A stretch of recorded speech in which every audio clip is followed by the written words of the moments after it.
A while ago, I saw the movie Moneyball. I need more money. We're not New York. Find players with the money that we do have. In it, we see Brad Pitt, who is the new head coach of an American struggling baseball team. We see Brad Pitt recruiting some new players for the team with a very, very limited budget. And in it, he bases himself on the data, and almost the data only. The next season, the baseball team reaches an extremely good result in the competition. So if it was only so easy.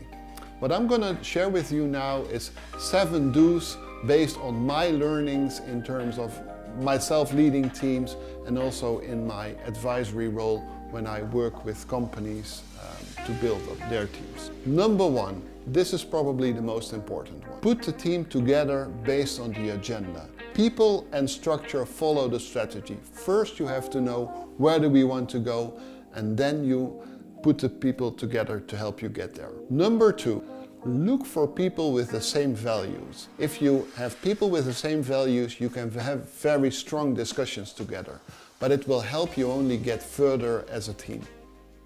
Number 3, in your daily leadership role, find a balance between a results-oriented approach and a people-oriented approach. The managers who are able to strike the right balance achieve most results. Number 4, look for people who are complementary to each other. Intuitively, we often look for people who have kind of the same background or come from the same city or have the same education. But the opposite is true when you are building a team. Usually, the more diversity you have in your team, the more opportunities will present itself to the team and to the company to make real progress. Don't keep people in their positions for too long. Sometimes it's really obvious that the person is no longer a good fit with the job he or she is doing. I've often seen it happen. It's also a pitfall I stepped in myself in the past.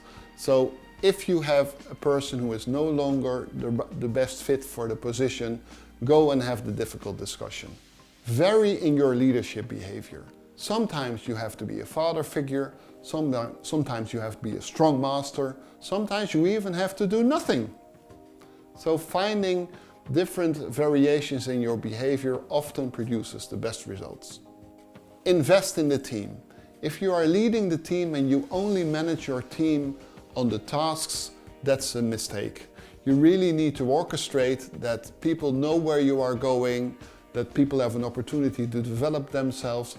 Those are elements and building blocks that you really need to accelerate. So if you manage them both on the what and on the how, that's usually the best way to make really good progress. And I think that you really can get a long way with basing yourself on the data and a more scientific approach when you're building a team.